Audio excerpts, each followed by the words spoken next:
Imagine a listed company where everything looks perfect. The business is growing, the investors are happy, the board is experienced, the directors are sitting in their positions. But then one question is asked: is this board actually legally compliant? Because under SEBI LODR, one wrong director appointment, one wrong board composition, one missed shareholder approval, or one director crossing the age limit can create a serious compliance issue. And here is the interesting part. The problem may not be visible from the boardroom. It may be hidden inside one single sub-regulation of Regulation 17. So today, I want you to follow one story: a listed company, a new director, an experienced board, and three compliance clocks that are quietly ticking. By the end of this lecture, you will be able to identify exactly where the compliance risk begins. Welcome to Corporate and Securities Law Compass, navigating the law with clarity. This is the SEBI LODR Master Series, Lecture 5, and today we are going deep into Regulation 17, Board of Directors. Today you will learn. In today's lecture, we will understand Regulation 17 in a practical way. First, we will understand the important definitions connected with board composition. Then we will understand the composition requirements under Regulation 17. We will discuss executive and non-executive directors. We will understand independent director requirements. We will discuss the special requirement for the top listed entities. We will understand the requirement of an independent woman director. We will examine the requirement of 6 directors for the specified top listed entities.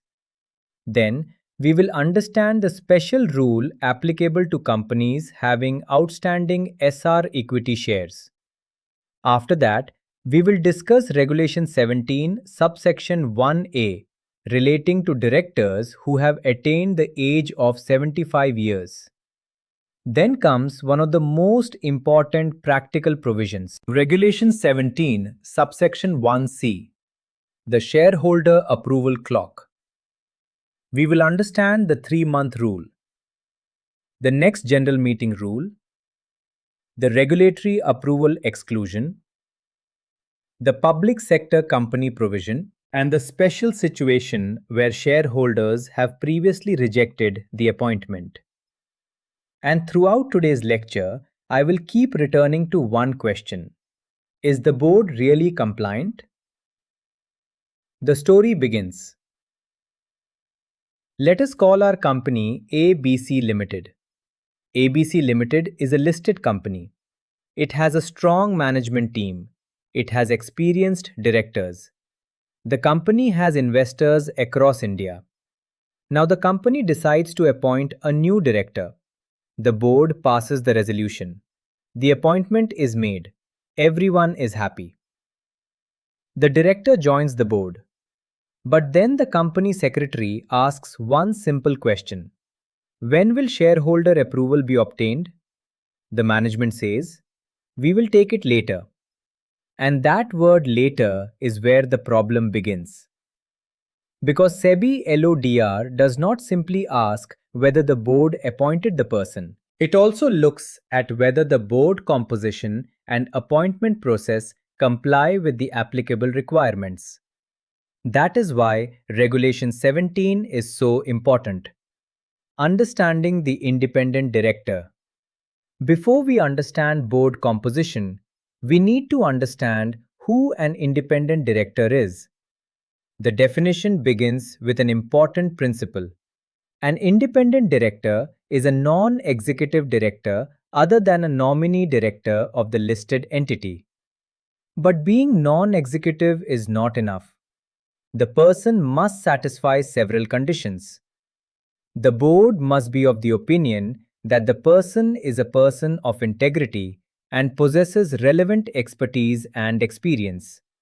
The person should not be a promoter of the listed entity. The person should also not have been a promoter of the listed entity or its holding, subsidiary, or associate company, or a member of the promoter group, subject to the applicable conditions in the regulation. The person should not be related to the promoters or directors of the listed entity, its holding company, subsidiary company, or associate company. There are also restrictions relating to material pecuniary relationships. Apart from receiving director remuneration, the independent director should not have had the specified material pecuniary relationship with the listed entity, its holding, subsidiary or associate company, or their promoters or directors during the prescribed period. Now pause here. Why do you think SEBI is so strict about these relationships? Because independence is not just a designation. Independence is the foundation of objective board decision making. An independent director must be able to challenge management when required, must be able to question transactions, must be able to protect shareholder interests, and must be able to take decisions without inappropriate influence. Now come back to ABC Limited. Suppose ABC Limited has 6 directors. The company believes that 6 directors automatically means compliance. But does it? Not necessarily. Because board composition is not simply about counting directors. It is about understanding who those directors are: executive, non-executive, independent, woman independent director, promoter related, and in certain cases, the structure of the chairperson also becomes important. This is where Regulation 17 becomes a compliance map. Regulation 17, Board Composition. Regulation 17 deals with the composition of the board of directors of the listed entity. The first major principle is that the board should have an optimum combination of executive and non-executive directors. The regulation also provides that not less than 50% of the board should comprise non-executive directors. Now imagine a board of 8 directors. If more than 4 directors are executive directors, the company may immediately need to examine whether the composition satisfies the requirement. So do not simply ask, how many directors are there? Ask, how many are executive? How many are non-executive? And how many are independent? Now look at the chairperson. Suppose the chairperson of the board is a non-executive director. The regulation requires the specified level of independent representation on the board. The source provision provides the applicable requirement of independent directors depending upon the circumstances of the chairperson and the relationship of the chairperson with the promoter or management. This is extremely important because the identity and relationship of the chairperson can change the required board composition. So when conducting a secretarial audit, do not stop after counting independent directors. Check the chairperson. Check whether the chairperson is non-executive. Check whether the chairperson is a promoter. Check whether the chairperson is related to a promoter. And check whether the chairperson is related to a person occupying management positions at board level or one level below the board. One fact can change the compliance calculation. A quick question for you. Suppose a listed company has a non-executive chairperson. Now suppose that chairperson is also a promoter. Do you think the independent director requirement will remain exactly the same? Think about it. Do not answer yet. Keep your answer in mind. We will come back to it. Top listed entities. Now the regulation becomes even more interesting. For the specified top listed entities, additional board composition requirements apply. The source provision provides a requirement relating to an independent woman director for the top 1,000 listed entities. This means the company secretary must not simply look at the total number of directors. The company secretary must also identify whether the company falls within the applicable category. Why of listed entities? This is why compliance starts with classification. First, identify the category. Then, identify the applicable regulation. Then, identify the applicable sub-regulation. And only then calculate compliance. 6 directors. Now comes another important requirement. For the specified top 2000 listed entities, the board of directors is required to comprise not less than 6 directors. Let us take an example. ABC Limited falls within the applicable top 2000 listed entity category. The company currently has 5 directors. The management says 5 directors are enough to run the business. But the compliance question is different. Does 5 satisfy the applicable requirement? No. If the company is within the category covered by the provision, the board must have not less than 6 directors. This is a classic example of why practical compliance cannot depend only on business convenience. The regulation decides the minimum requirement. Sir, equity shares. Now imagine another company. The company has outstanding Sir equity shares. Here, the regulation contains an additional requirement relating to intelligently dependent directors. The source provision requires at least half of the board of directors to comprise independent directors where the listed company has outstanding SR equity shares. So the question changes again. Do we have SR equity shares? If yes, the board composition needs to be checked under that specific requirement. This is why every board compliance review should begin with facts. What kind of company is this? What category of listed entity? What kind of shares are outstanding? Who is the chairperson? Who are the directors? And what relationships exist? The 75-year question. Now we reach one of the most interesting parts of today's lecture. Regulation 17 subsection 1A. Imagine a director who has served the company for many years. Very experienced, highly respected. Management trusts him. The board trusts him. Shareholders know him. Now he reaches the age of 75. Can the company simply continue his appointment as a non-executive director? This is where the regulation becomes critical. The listed entity cannot appoint or continue the directorship of a person as a non-executive director who has attained the age of 75 years unless the required special resolution is passed. Think about what this means. Age itself does not automatically mean the person must disappear from the board. But continuation is subject to the required shareholder approval mechanism. So 75 is not just a birthday. For compliance purposes, it is a trigger point. Practical example. Suppose Mr. A is a non-executive director of ABC Limited. He is 74 years and 11 months old. The company is comfortable with his continuation. 1 month later, he turns 75. Can the company ignore the change? No. The company secretary must track the age-related compliance requirement. The board must evaluate the applicable provision. The necessary shareholder approval must be obtained in accordance with the regulation. This is why a compliance calendar is not just an administrative document. It is a risk control mechanism. The 3 clocks. Now let us return to our original story. Remember the 3 clocks I mentioned? Clock number 1, board composition. Clock number 2, age of the non-executive director.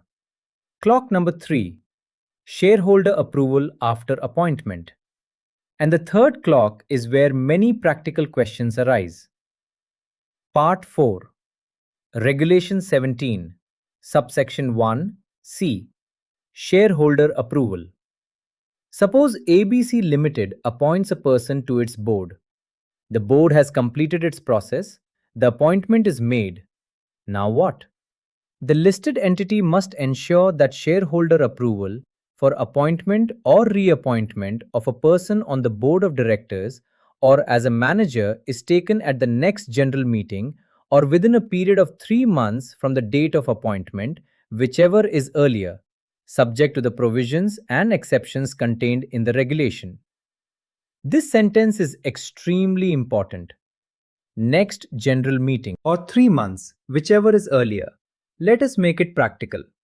Example: ABC Limited appoints Mr. B as a director on June 1st. The next general meeting is scheduled on July 15th.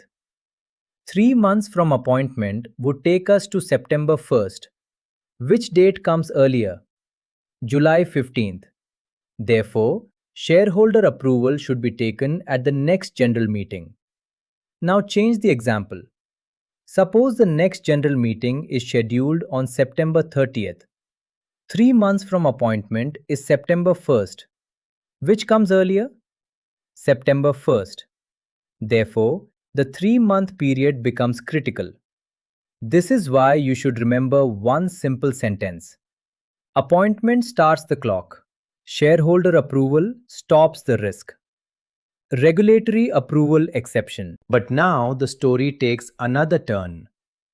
Suppose the appointment itself is subject to approval from a regulatory authority, government authority, or statutory authority. Does the entire period continue running without adjustment?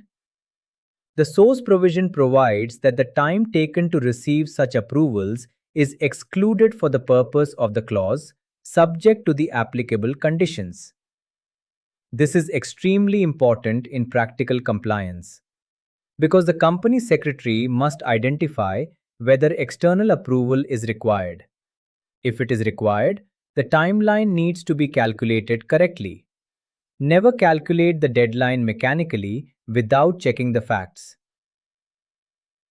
Public sector company. There is also a specific provision for a public sector company. The source provision provides a separate shareholder approval requirement for appointment or reappointment of a person on the board or as a manager. This means public sector companies should not automatically apply the ordinary timeline without checking the specific proviso. Again, facts first, regulation second, deadline third. Financial sector regulator. Now consider another situation. Suppose a person is nominated to the board by a financial sector regulator. Does the ordinary shareholder approval rule automatically operate in the same manner? The source provision contains a specific exclusion relating to a person nominated by a financial sector regulator, court, or tribunal to the board of the listed entity. This is a perfect examination question.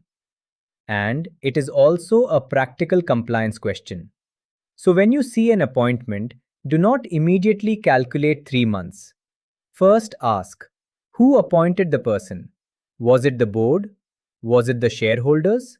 Was it a regulator? Was it the court? Was it the tribunal? Was another statutory authority involved? The identity of the appointing authority can change the compliance analysis. What if shareholders rejected the person earlier? Now imagine something even more dramatic. ABC Limited proposes Mr. C as a director. The proposal goes to shareholders. The shareholders reject the appointment. Management is unhappy. 6 months later, the company wants to appoint Mr. C again. Can the board simply repeat the process? No. The source provision contains a special requirement for appointment or reappointment of a person, including a managing director, whole-time director or manager, whose appointment was earlier rejected by shareholders at a general meeting.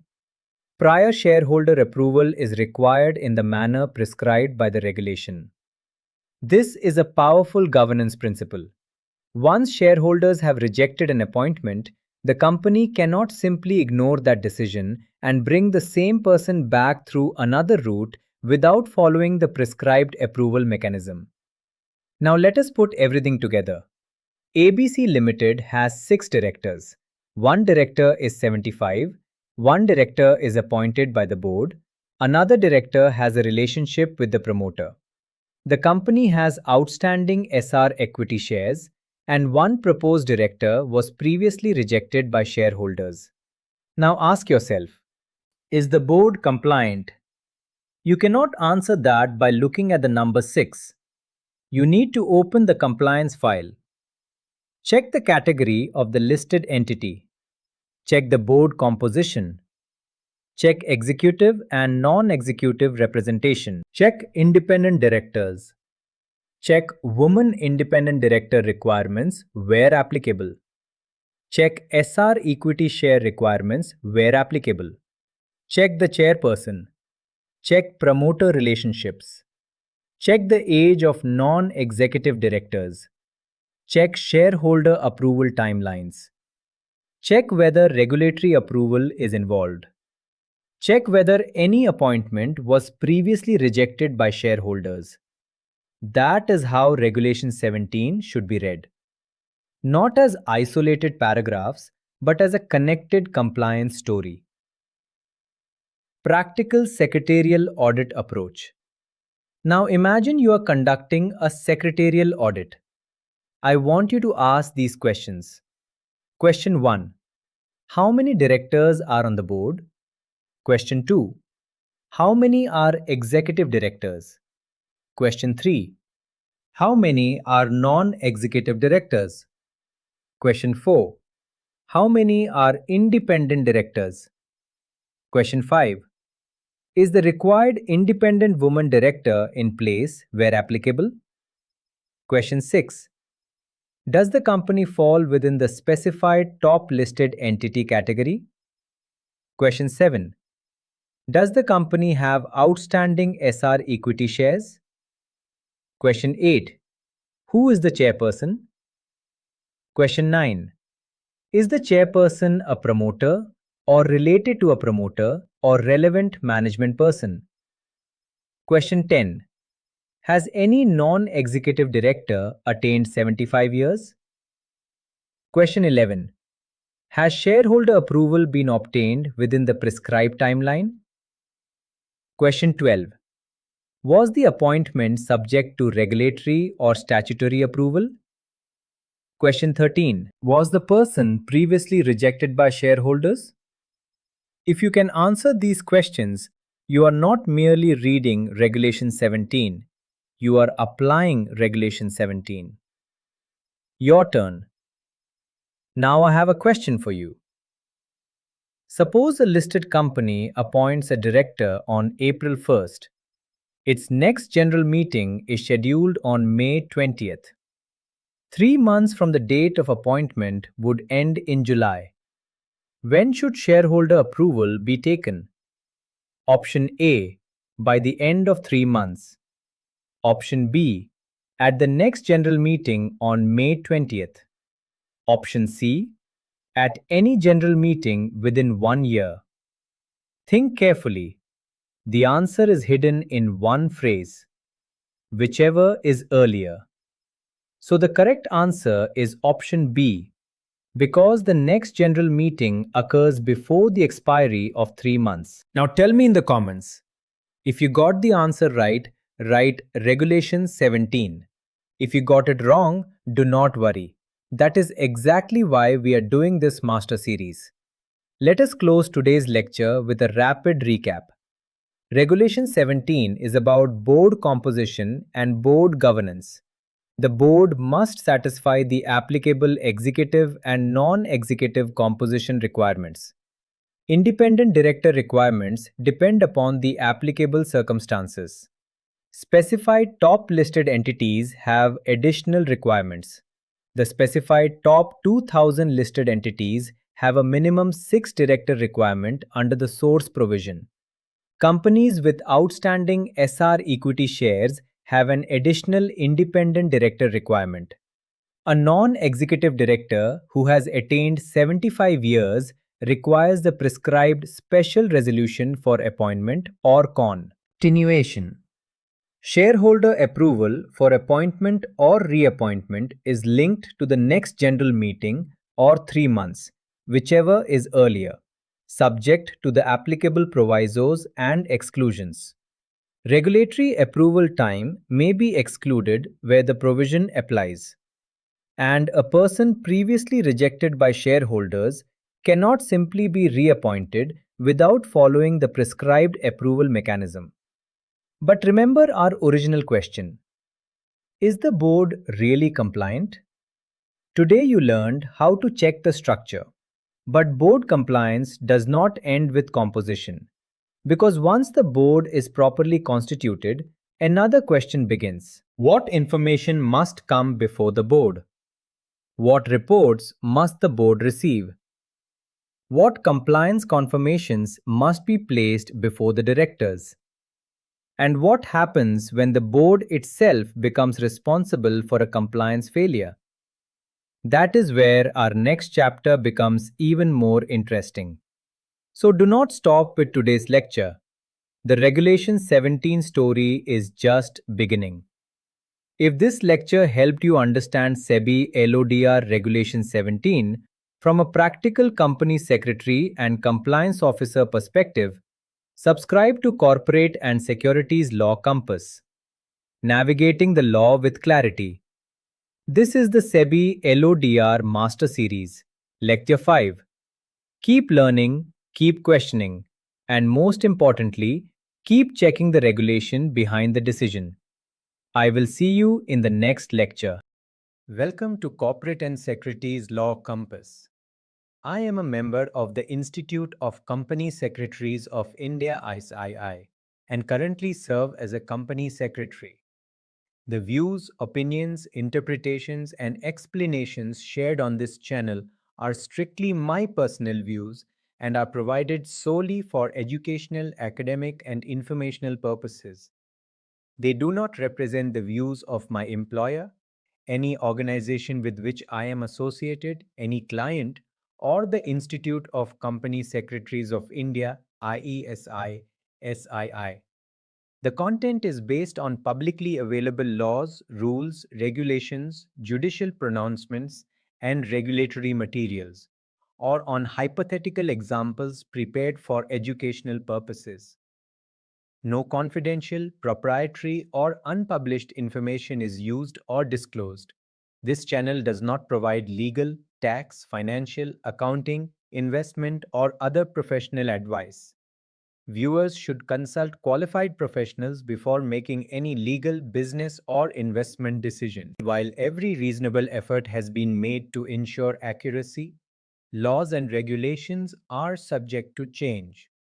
Accordingly, neither I nor this channel accepts any liability for any loss or consequences arising from reliance on the information presented. All trademarks, company names, and logos belong to their respective owners and are used only for educational, commentary, and informational purposes. CBEC Corporate and Securities Law Compass.